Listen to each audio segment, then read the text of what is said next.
Natal yang mengguncang dunia. Kita buka Matius 2 ayat 1 sampai 12. Judul perikopnya adalah orang-orang Majus dari timur.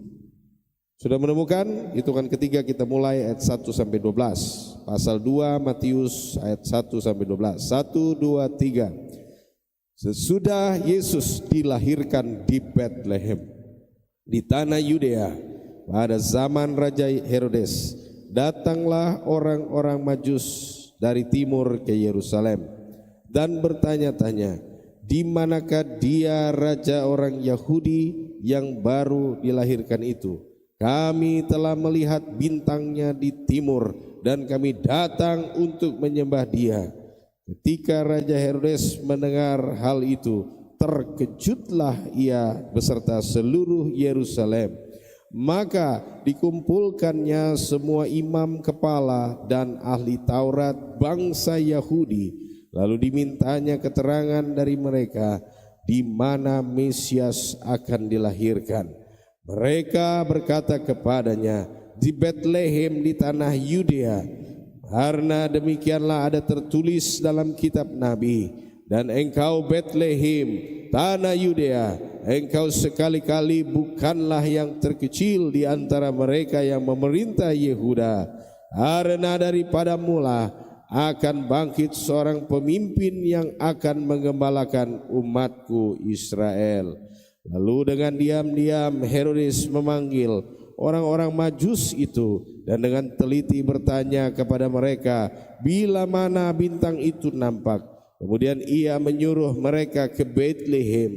Katanya, pergilah, selidikilah dengan seksama hal-hal mengenai anak itu, dan segera sesudah kamu menemukan dia, kabarkanlah kepadaku supaya aku pun datang menyembah dia. Setelah mendengar kata-kata raja itu, berangkatlah mereka dan lihatlah bintang yang mereka lihat di timur itu mendahului mereka hingga tiba dan berhenti di atas tempat di mana anak itu berada. Ketika mereka melihat bintang itu, sangat bersukacitalah mereka. Maka masuklah mereka ke dalam rumah itu dan melihat anak itu bersama Maria ibunya, lalu sujud menyembah dia. Mereka pun membuka tempat harta bendanya dan mempersembahkan persembahan kepadanya, yaitu emas, kemenyan, dan mur. Dan karena diperingatkan dalam mimpi supaya jangan kembali kepada Herodes, maka pulanglah mereka ke negerinya melalui jalan lain. Terima kasih. Boleh kembali ke tempat duduk. Natal yang mengguncang dunia, luar biasa saudara. Peristiwa Natal ya sungguh menggemparkan. Apa itu? Karena peristiwa Natal waktu kali pertama saudara, orang Israel masih mengalami penjajahan, dijajah oleh tentara Romawi. Mereka tidak fokus, mereka hidup dengan teraniaya, mereka hidup dengan ketakutan terhadap tentara Romawi. Mereka tidak punya harapan apa-apa, hanya harapan kepada Tuhan. Tapi di malam itu saudara, di kota Bethlehem kecil, kampung kecil, terjadilah sesuatu yang spektakuler. Suatu kegemparan yang begitu hebat. Malaikat memuji Tuhan dengan puji-pujian yang sangat luar biasa. Kor terjadi di padang penggembalaan Efata. Pada waktu kami ada di Bethlehem saudara, Bethlehem itu cukup luas saudara, tanah penggembalaan itu. Dan kira-kira peristiwa itu saudara di antara releng bebukitan di kota Bethlehem itu. Disitulah malaikat datang kepada para gembala. Dan para gembala ini saudaraku yang terkasih di dalam Kristus, mereka adalah orang-orang Badui Arab ya. Gembala-gembala yang menggembalakan domba sampai hari ini itu masih ada. Dan mereka itu saudara adalah orang-orang Arab Badui, suku Badui yang masih ada. Dan mereka saudara tidak punya rumah. Sampai hari ini jarang para penggembala itu mereka punya rumah. Mereka biasanya tidur dengan dia punya domba. Dan mereka saudara punya rumah itu adalah langit sebagai atapnya, karena di Israel kan jarang hujan saudara, jarang hujan. Jadi biasanya mereka hidup di tenda-tenda. Sampai sekarang tuh mereka kadang susun-susun batu saja, baru di goa-goa itu tinggal.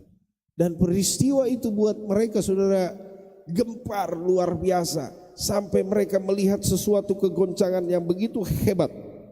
Ya, jadi peristiwa Natal itu bukan hanya menggoncangkan para gembala di padang Efrata, tetapi juga menggoncangkan sampai ke arah Irak sana.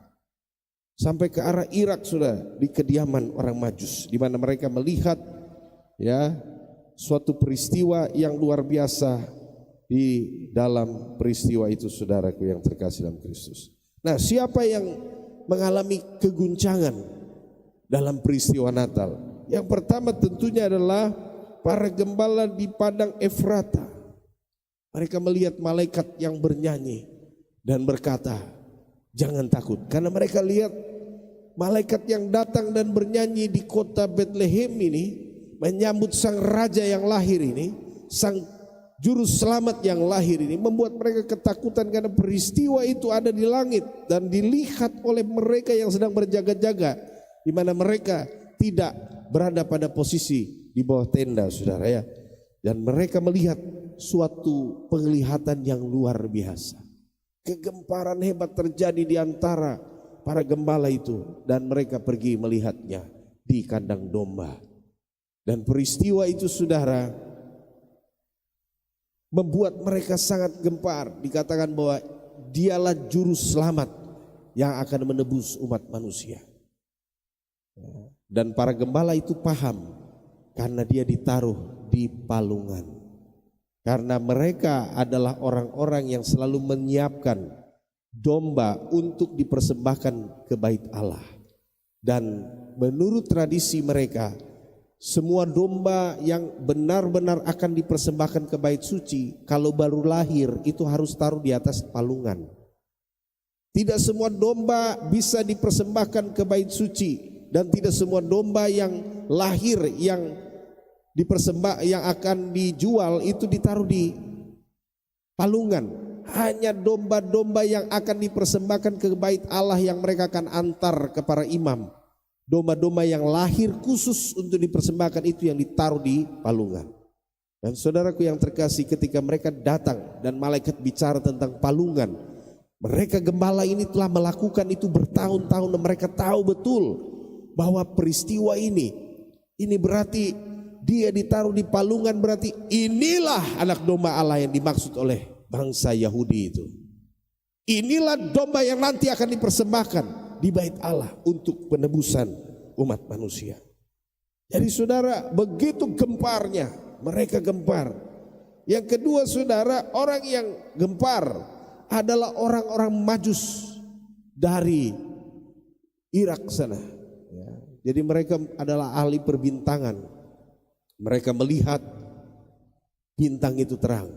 Dan memang saudara, kalau saudara lihat NASA, ya, Badan Antariksa Internasional, pernah mengumumkan dan mereka meneliti pada tahun sekitar 4 sebelum Masehi, itu benar-benar pernah terjadi di mana bintang sejajar.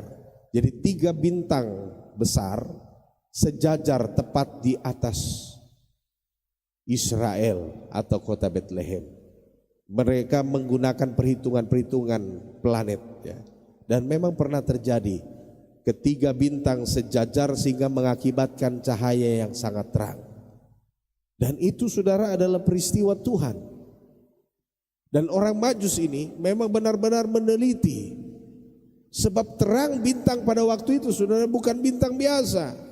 Kalau hanya bintang terang biasa kan orang biasa lihat, mereka ini ahli perbintangan, ahli nujum, dan bisa memperkirakan dan memprediksi suatu peristiwa. Tapi pada waktu itu saudara, bintang ini bercahaya sangat terang, melebihi terang pada peristiwa-peristiwa tahun-tahun sebelumnya. Dan belum pernah terjadi, dan mereka tahu kalau bintang ini terangnya sangat luar biasa. Ini menggambarkan sesuatu peristiwa ya supranatural atau suatu peristiwa keagungan yang tidak biasa, bahwasanya ada seseorang yang dilahirkan dan ini adalah orang besar, seorang raja. Ya. Dan ini dibuktikan, mereka pergi. Ya.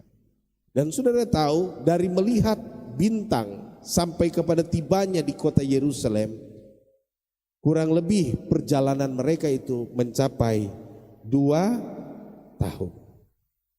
Mencapai 2 tahun. Saudaraku yang terkasih di dalam Kristus Yesus Tuhan, coba kita lihat, ya. Ini saya bacakan kepada kita sekalian. Coba kita baca. Baca sama-sama Matius pasal 2 ayat 16. Ketika Herodes tahu bahwa ia telah diperdaya orang-orang Majus itu, ia sangat marah. Lalu ia menyuruh membunuh semua anak di Betlehem dan sekitarnya, yaitu anak-anak yang berumur 2 tahun ke bawah, sesuai dengan waktu yang dapat diketahuinya dari orang Majus itu. Jadi orang Majus cerita kepada Herodes, kan dia ditanya oleh Herodes secara diam-diam, bila manakah kalian melihat bintang itu? Kira-kira dari kalian melihat bintang itu sampai kalian datang ke sini, berapa usia anak itu sekarang? Maka di sini dikatakan sesuai dengan waktu yang dapat diketahuinya dari orang Majus. Kami lihat bintang itu sekitar 2 tahun yang lalu, semasa kami sedang berjalanan. Jadi ternyata saudara, orang Majus ketika lihat bintang, mereka tidak langsung pergi, namun mereka menyiapkan perjalanan mereka. Itu sebabnya mereka menyiapkan perjalanan itu dengan apa? Dengan membawa perbendaharaan yang banyak, makanan, dan juga mungkin tentara juga. Karena biasanya di masa itu saudara seringkali perampokan. Perampokan terjadi di perjalanan, jadi mereka bawa tentara. Dan mereka mengumpulkan emas, kemenyan, dan mur. Ini adalah suatu perjalanan yang panjang, makanya disebut 2 tahun ke bawah. Jadi katakanlah kalau perjalanannya sekitar beberapa bulan, 1, 2 sampai 3 bulan dari Irak menuju Yerusalem, dan mereka mengumpulkan segala sesuatu untuk perjalanan itu dan dipersembahkan kepada Yesus. Itu adalah butuh waktu yang lama, cukup lama, kurang lebih 2 tahun ke bawah. Dan mereka mempersiapkan perjalanan itu, saudara. Yang luar biasa adalah bintang yang mereka pernah lihat sampai kepada bintang yang ada di kota Bethlehem ketika mereka menjumpai. Mereka sedang cari di mana bintang yang dulu kami lihat itu di kota Bethlehem. Tiba-tiba bintang itu mendahului mereka, ya, tepat di atas rumah di mana Maria dan Yusuf dan Yesus yang sudah dilahirkan, kurang lebih 2 tahun ke bawah itu. Bayangkan saudara, peristiwa ini peristiwa luar biasa. Jadi kemungkinan bintang itu dia menyala terang beberapa waktu, kemudian tidak ada lagi. Makanya dia sebut, "Apabillakah kamu melihat bintang itu?" Kenapa Herodes bertanya? Karena memang pada waktu itu bintang itu sudah tidak ada. Kalau bintang itu ada pasti sebentar malam, Herodes, tong keluar baru lihat di depan. Bintang ada di atas, tuh kau lihat itu bintang itu terang. Tidak. Kenapa dia tidak bicara tentang bintang itu? Karena bintang itu sudah tidak ada. Makanya tinggal dijelaskan sama orang Majus, pada waktu 2 tahun yang lalu kami melihat bintang itu dia terang sekali. Itu tanda waktu itu Yesus dilahirkan. Dan kami mengumpulkan segala kekuatan untuk pergi menyembah dia. Dan kami tidak pergi dengan tangan kosong. Kami membawa persembahan dan untuk menyembah dia. Bintang itu sudah tidak ada. Tapi ketika mereka tiba di kota Yerusalem, di kota Bethlehem, lihatlah bintang itu mendahului mereka dan tiba tepat di atas rumah di mana Yusuf dan Maria dan Yesus ada. Ya, jadi saudara, peristiwa keajaiban yang luar biasa. Bintang yang tadinya muncul sebagai pertanda 2 tahun yang lalu, muncul lagi ketika mereka tiba di kota Bethlehem. Saudaraku yang terkasih di dalam Kristus, ini adalah peristiwa yang sangat menggemparkan, meneguhkan iman para musafir yang pergi menyembah Tuhan. Saudaraku yang terkasih di dalam Kristus, apa makna daripada persembahan yang diberikan oleh orang-orang Majus itu, saudara? Coba kita lihat apa makna dari persembahan yang diberikan oleh orang-orang Majus itu, saudara? Kita lihat. Persembahan yang diberikan orang Majus itu, saudara, adalah persembahan yang tidak biasa. Kalau kita lihat, bukan persembahan pada umumnya kepada bayi. Saudara, kalau bayi baru lahir, saudara pasti bawa pada umumnya ya minyak-minyakan ya, oil ya kan, untuk mengurapi anak bayi itu. Kemudian apalagi saudara, kain-kain, baju bayi gitu kan. Tapi ini aneh saudara, kenapa mereka sampai begitu lamanya, kurang lebih 2 tahun ke bawah, mereka persiapkan sampai kepada perjalanan mereka dari Irak menuju Israel. Dan mereka memilih tiga hal yang dipersembahkan: emas, kemenyan, dan mur. Kenapa tidak baju bayi begitu? Ya kan? Karena yang pertama saudara, emas itu melambangkan dan mewakili penghormatan kepada Yesus Tuhan sebagai Raja di atas segala raja. Emas itu lambang daripada Dia Raja di atas segala raja. Saudaraku yang terkasih dalam Kristus, orang-orang Majus ini juga menurut ya catatan-catatan sejarah kuno, mereka ini juga sebenarnya raja di Irak sana, saudara. Mereka selain ahli nujum, tapi juga mereka adalah bangsawan. Bahkan mereka diprediksi adalah raja, 3 raja besar. Bayangkan 3 raja besar datang kepada raja yang baru lahir. Mereka bawa apa saudara? Bawa emas. Saudara, kita pernah tahu tentang Salomo. Apa yang dibawa oleh Ratu Sheba kepada Salomo? Emas. Apa yang dibawa oleh raja-raja Libanon kepada Salomo untuk dipersembahkan di Yerusalem? Emas. Karena persembahan yang berupa emas itu adalah lambang penghormatan tertinggi dari raja kepada raja yang dimuliakan. Ya. Ini peristiwa yang sungguh luar biasa.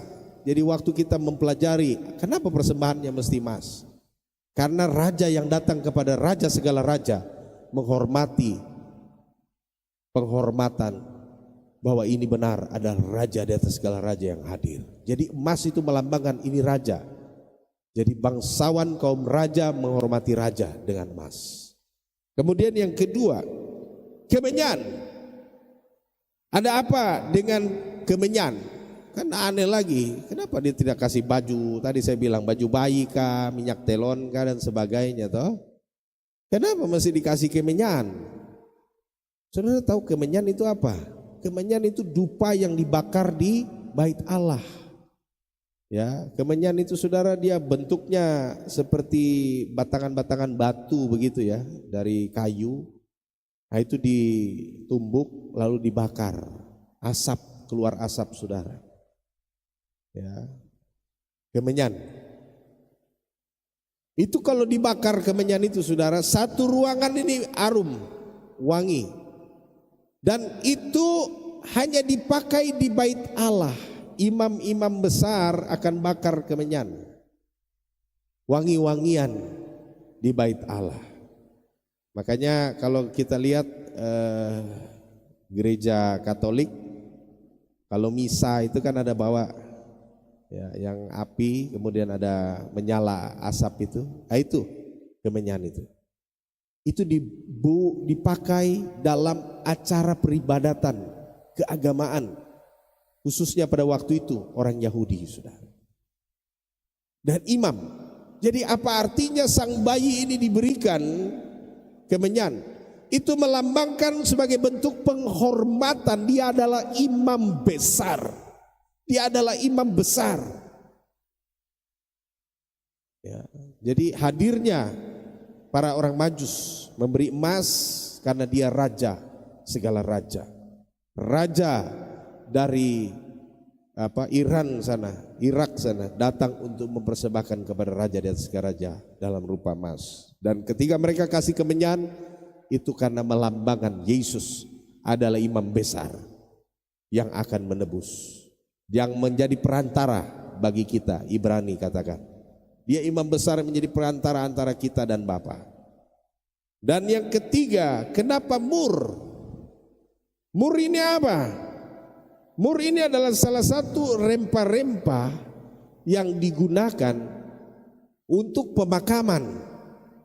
Akan juga aneh juga ya. Oke lah kalau emas, kemenyan masuk akal gitu kan, kasih buat bayi ini.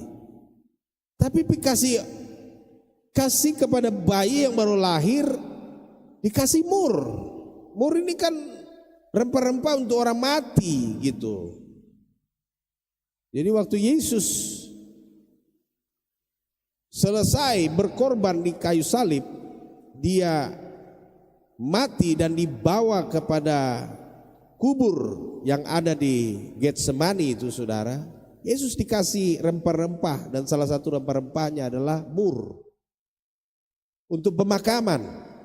Jadi ketika Yesus diberikan mur rempah-rempah untuk mati, padahal ini kan orang lahir, sebenarnya harusnya kita berbahagia. Tapi kenapa salah satu persembahannya diikut sertakan mur? Ya, karena dia akan mati nantinya untuk menebus umat manusia, saudara dan saya.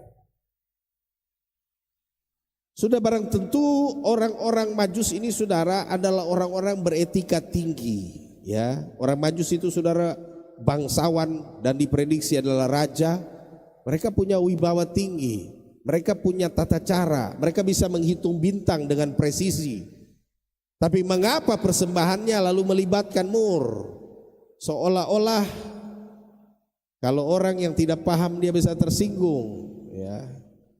Kalau orang yang tidak paham, orang tuanya tidak paham dia terima. Bapak kasih ini, suruh saya anak saya mau dikubur kah? Begitu kan? Dia kasih sesuatu benda untuk pemakaman dalam persembahan itu. Tidak. Orang Majus itu tahu betul, orang Majus paham betul bahwa persembahan ini ada makna di balik itu. Bahwa dia ini adalah raja yang nanti akan mati untuk menebus dosa kita. Itu sebabnya saudara, mur itu sebagai penghormatan Yesus sebagai domba yang akan disembelih nanti. Domba yang akan dipersembahkan nanti. Domba yang harus mati digantung di kayu salib. Itu makna persembahan tiga ini. Saudaraku yang terkasih dalam Kristus, sungguh luar biasa peristiwa yang diberikan, yang terjadi di kota Bethlehem kecil kampung waktu itu. Matius 2 ayat 11 berkata, maka masuklah mereka ke dalam rumah itu dan melihat anak itu sudah jadi anak, bukan bayi lagi waktu itu, saudara. Ya, jadi kemungkinan waktu orang Majus masuk di rumah itu, Tuhan Yesus sudah bisa jalan-jalan macam Ben dan Daniel begitu, saudara, kira-kira ya. Anak-anak yang sudah usia 1 tahun lebih dia sudah bisa jalan. Ya, ketika anak itu lagi berdiri jalan begitu, ya, mungkin datanglah orang Majus dan sujud di hadapannya dan mempersembahkan kemenyan, emas dan mur. Dipersembahkan, anak itu sudah bisa jalan waktu itu, sudah peristiwa ini terjadi. Dan Yesus dan Maria dan Yusuf sudah tidak tinggal di kandang domba pada waktu orang Majus datang. Karena kandang domba itu hanya dipakai waktu persalinan itu saja. Kenapa harus dipaksa di kandang domba? Karena tadi menggenapi semua nubuat dan tata cara peribadatan tentang persembahan. Makanya harus di kandang palungan, di kandang domba. Kalau mau dibilang kandang domba itu saudara tidak steril. Saudara kalau mau bilang, kita juga berpikir bahwa sesusah-susahnya kita umat manusia melahirkan paling di rumah, ya kan? Melahirkan paling di satu tempat pun ada mungkin yang melahirkan di mobil, ya masih bagus kan, masih steril gitu. Tapi ini kandang domba, ada debu kotoran di situ, bekas debu air kencing di situ, ya. Tapi mengapa harus di kandang domba? Tadi saya sudah jelaskan. Domba yang dipersembahkan ke bait Allah itu harus ditaruh di palungan, dan caranya Allah bisa atur, itu harus terwujud supaya dia benar-benar merepresentasikan domba. Jadi kalau Tuhan berbicara tentang domba sulung, domba anak domba Allah, itu tidak salah saudara, karena memang dia lahir di kandang domba dan ditaruh di palungan, dan memang menurut aturan yang ditaruh di palunganlah yang dipersembahkan di bait Allah. Jadi waktu Allah berbicara tentang anak domba, dia tidak sedang berbicara tentang analogi-analogi. Dia sedang berbicara Dia bilang anak domba, dan benar anak domba. Dan Yesus harus lahir di kandang domba, supaya nubuat dari perjanjian lama benar-benar direpresentasikan dengan kelahiran itu saudara. Jadi peristiwa Natal cukup mengguncang saudara, ya, para gembala di padang Efrata, mengguncang orang Majus sampai mereka harus datang, kumpul kekuatan, kumpul segala kemampuan, berjalan berbulan-bulan sampai tiba di Yerusalem dan menuju kota Betlehem, kampung kecil di mana Mesias dilahirkan. Yang ketiga yang mengguncang dalam peristiwa Natal adalah Herodes dan seisi kota. Saudara, Herodes kebakaran jenggot. Kenapa? Ya, karena kedudukan terancam. Siapakah Herodes, saudara? Herodes adalah raja yang dipilih ditunjuk oleh kekaisaran Roma dari keluarga Edom. Jadi Herodes ini bukan orang Yahudi, saudara. Dia adalah orang Edom, Idumea. Karena ada hubungan keluarga kerabat dengan pembesar-pembesar Roma, dia minta, saya sudah dijadikan raja di situ. Istilahnya macam gubernur begitu ya. Jadi saudara, dia dilantik dan menjadi Raja Herodes, disebut raja, atau istilahnya itu dia gubernurnya. Nah saudaraku yang terkasih di dalam Kristus, ketika dia dengar nubuat itu pernah didengar bahwa ada raja, dia kan ketakutan, berarti jabatannya akan digantikan oleh rajanya orang Yahudi. Sementara dia bukan orang Yahudi. Saudara, jika kita mau melihat apa bukti Herodes itu benar-benar mencari simpati orang Israel dalam kepemimpinan dia, dia bangun bait suci sangat hebat saudara. Dia bangun bait suci yang sangat megah di kota Yerusalem. Makanya kalau kita pergi ziarah ke Israel, kita bisa lihat kota itu saudara dibangun megah dengan batu-batu raksasa besar. Jadi kota itu saudara ditimbun dengan batu tinggi, kemudian dibikin tanah rata, baru dibangun bait suci di atasnya. Beribu-ribu orang mati untuk membangun bait suci pada waktu itu. Batunya besar sekali saudara, bisa lihat saudara, batunya itu besar sekali, satu batu itu sangat besar. Besar sekali batunya saudara. Kalau kita pergi di sana, dia tidak pakai lem, tidak pakai semen. Batu dipotong dengan rata, bahkan kartu ATM saudara itu tidak bisa masuk di celah batu itu. Tidak bisa, sangat presisi. Pada waktu itu belum ada mesin. Tapi bagaimana mereka bisa potong batu itu sampai rata begitu? Dan Herodes membangun kota itu, kota besar saudara. Kota Yerusalem, kota tua itu dia bangun besar sekali. Kami dengan ibu gembala berjalan waktu pagi memutari kota Yerusalem. Saya sempat hosa-hosa kah. Sampai pergi, saya bilang, Mi, beli itu dulu, air dulu. Pas ada kios di situ, kios apa? Arab Israel, buka subuh-subuh. Jam berapa kita jalan? Jam 5 kah? Jam 4 subuh dia buka, saudara. Jadi kita beli dulu minum, baru kita putar kota Yerusalem.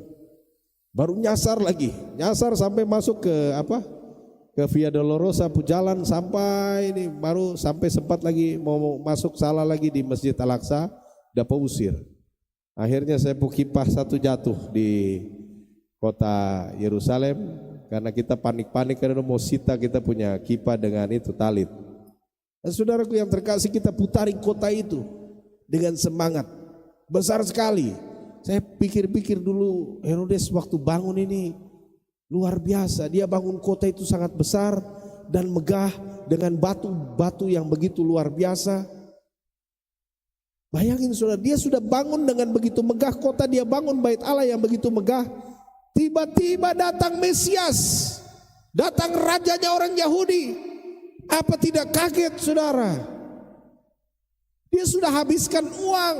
Yang tadinya uang itu sebenarnya dia mungkin bisa untuk dirinya sendiri, tapi uang itu dia habiskan berjuta-juta, bermiliar-miliar, bertriliun-triliun hanya untuk bangun kota itu supaya menarik simpati orang Yahudi. Dan ini saudara menyebabkan kenapa pada waktu Yesus dilahirkan di Betlehem, seluruh kota, seisi kota sudah tahu bahwa Yesus lahir di Betlehem. Tapi kenapa satu kota itu tidak ada yang pergi datang kepada Yesus ke Betlehem? Saudara tahu kenapa? Karena dia sudah bangun kota itu.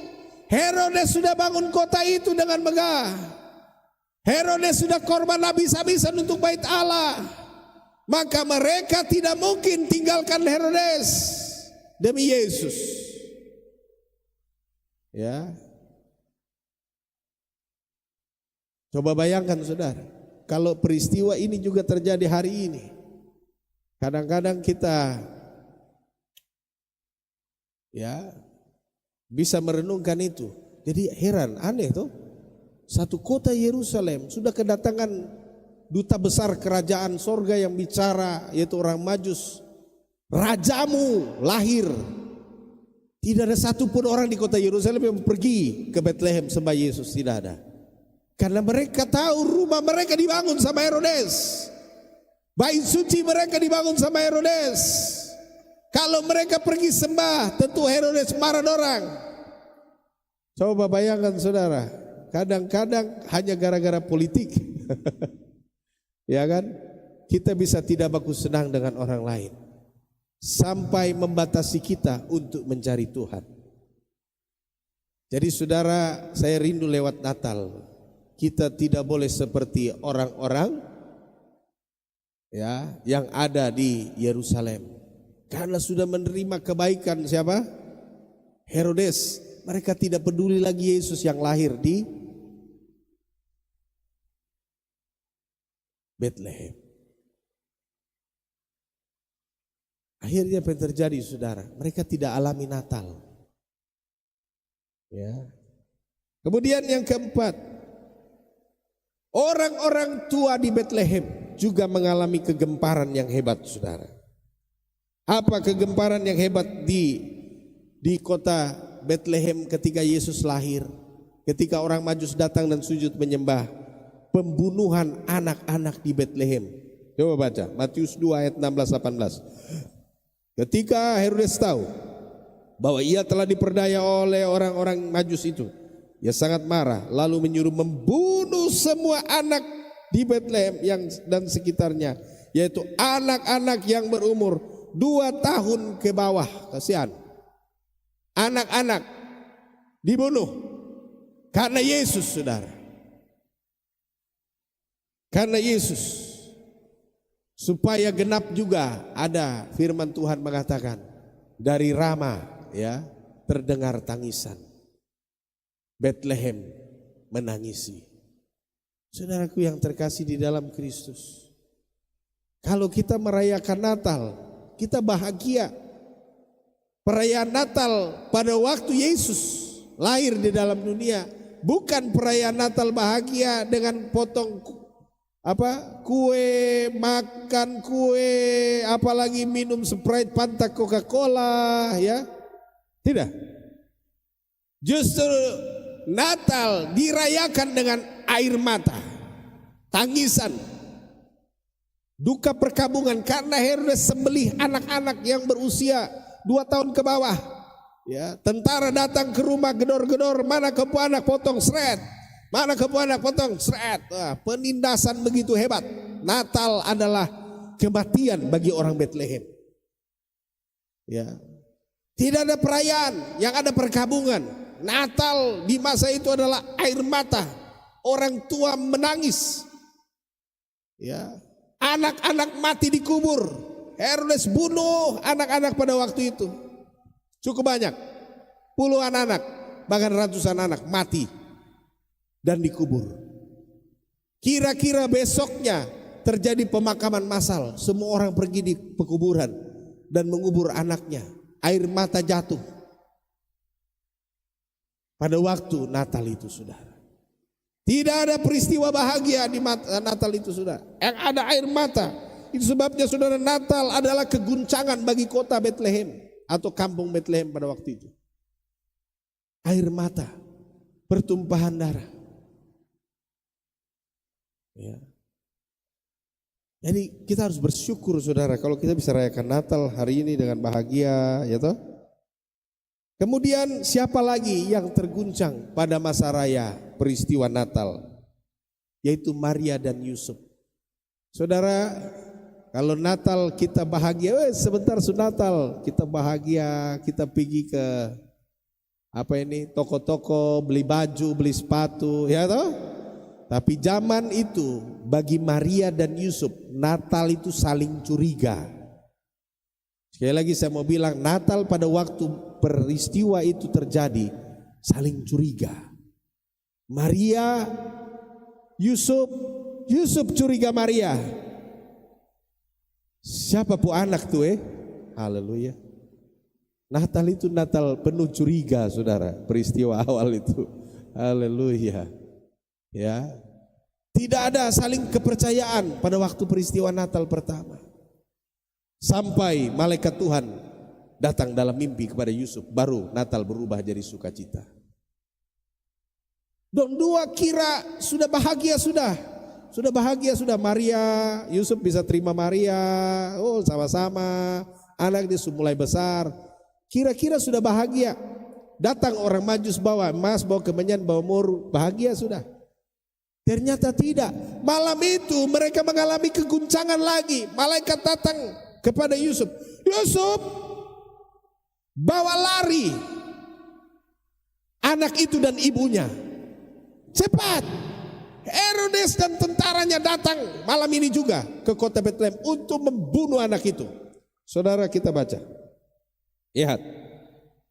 Matius 2 ayat 13 sampai 15. Setelah orang-orang Majus itu berangkat, nampaklah malaikat Tuhan datang kepada Yusuf dalam mimpi dan berkata, "Bangunlah, ambillah anak itu serta ibunya, larilah ke Mesir dan tinggallah di sana sampai aku berfirman kepadamu, karena Herodes akan mencari anak itu untuk membunuh dia." Maka Yusuf pun bangunlah, diambilnya anak itu serta ibunya pada malam itu juga,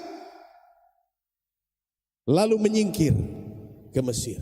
Saudara, malam itu juga ini waktu mimpi itu jam berapa kira-kira? Saudara, kalau sudah tidur sono baru mimpi jam berapa? Kira-kira jam 12. Kira-kira jam 1. Ya, mungkin kira-kira jam itu. Jam 1, jam 3 subuh. Maria lagi tidur, ya. Pada waktu itu anak itu juga tidur. Tiba-tiba dia bangun dari mimpi. Maria, cepat. Ada apa? Cepat. Saya ada mimpi ini. Ya, heboh, saudara. Itu kegoncangan besar. Cepat. Baru bangun. Papa, ada apa? Bangun. Cepat. ambil barang apa yang ada, ambil. Malam itu kita pergi. Saudara, langsung malam itu angkat baju, bungkus dalam kain. Orang berjalan. Keluar cepat, kita keluar. Sudah di jalan, berjalan. Ayo cepat jalan, keluar. Ayo cepat, sambil jalan. Sampai jalan. Keluar dari kota Betlehem. Jalan terus sampai ke Mesir. Malam itu saudara. Jadi Natal pertama bagi Maria dan Yusuf itu bukan sesuatu yang orang bahagia putar tape, lagu speaker sampai mau jebol di telinga begitu tuh, dudang gitu. Ya, bikin lampu kelap-kelip, nari-nari sampai tengah malam sambil minum apa lagi, bir lagi, mata merah dan sebagainya. Bukan begitu sudah. Waktu Natal pertama terjadi penuh dengan kegoncangan. Malam-malam harus siap gerak, lari. Malam itu juga siap gerak, lari. Jalan kaki dari Bethlehem saudara sampai itu Bethlehem itu sampai pilari di sana itu berbukit-bukit, curang-curang, bukit-bukit. Ya Tuhan, saudara turun dari atas gunung bukit-bukit begini baru turun ke bawah, baru tembus sampai ke sana, baru pergi ke arah Mesir sana tuh. Perjalanan tidak gampang saudara. Perjalanan tidak gampang. Belum lagi dingin lagi. Malam di Israel saudara, itu panasnya kalau siang panas-panas sekali, kalau malam tuh dingin-dingin sekali, itu padang gurun. Ya. Satu kali saya dengan cucunya Ruben Rumbiak, Mama, Ruben Rumbiak cucu, ya, Mama tahu tuh Ruben Rumbiak. Nah, cucunya Ruben Rumbiak ini dari Australia, sama-sama dengan saya di Israel. Tahun 2 lagi berdiri di Yeriko ini. Baru dibilang, Pak Pendeta, dia bilang, saya baru mengerti ayat firman Tuhan yang bilang pada waktu siang matahari tidak akan menyakiti engkau dan malam tidak akan ini karena Tuhan adalah naungan bagimu. Waktu ayat itu bilang begitu, dia bilang, saya belum mengerti hari ini. Yang dimaksud dengan Tuhan melindungi dari panas terik itu yang hari ini Pak Pendeta panas sekali. Saudara, saya pulang dari Israel masak kulit merah sampai semua kelupas saudara. Ya, masak betul sampai memar ke dalam-dalam saking panasnya siangnya Israel. Dan kalau malam dingin sekali saudara. Ya. Sangat dingin. Dan kita harus bisa bayangkan perjalanan dari Bethlehem menuju itu tuh lagi kedinginan saudara. Ya. Tengah malam kedinginan. Maria bilang, Bapak, aduh dingin sekali. Sudah tidak apa-apa, jalan sudah. Herodes datang dengan tentara mau bunuh kita. Cepat, kita jalan. Natal penuh dengan kegoncangan saudara. Natal penuh dengan kegoncangan. Jadi peristiwa Natal merupakan peristiwa yang berat saudara. Dan tidak mudah untuk dilewati. Natal bukan suatu kemudahan. Natal adalah peristiwa yang justru diwarnai ketakutan, teror, kematian, ancaman, bahkan saling tidak percaya antara Yusuf dan Maria. Saudara pernah mengalami orang tidak percaya saudara? Bagaimana rasanya? Itu yang dirasakan Natal itu, saling tidak percaya itu. Jadi saudara, ketika kita bisa merayakan Natal di tahun ini dengan penuh sukacita, maka kita harus bersyukur. Seperti Bapak Gubernur Papua Barat Daya, dia bilang kemarin pas Natal, puji Tuhan Pak Pendeta, dia bilang, kita bisa rayakan Natal tahun 2025. Dia bilang, tadi pagi saya WA Pak Pendeta itu, saya bilang puji Tuhan, makanya saya ketawa, wah Bapak luar biasa, kita bisa rayakan Natal. Jadi saudaraku yang terkasih dalam Kristus, kalau kita bisa rayakan Natal, itu kita bersyukur saudara. Kita bersyukur, karena ada orang yang hari ini tidak bisa rayakan Natal. Karena apa? Ada yang terbaring sakit di rumah sakit. Ada yang mungkin sudah tidak ada lagi meninggal. Jadi Natal, dia bisa masuk bulan Natal tapi tanggal 25 dia tidak ada karena sudah dipanggil pulang. Jadi peristiwa Natal saudara, kalau sampai hari ini kita bisa rayakan Natal, kita bisa datang beribadah, kita bisa pegang tangan satu dengan yang lain, kita bersyukur. Karena Natal pada waktu pertama itu Natal bicara kematian, teror, ancaman, ketidakpercayaan, ketakutan, pelarian.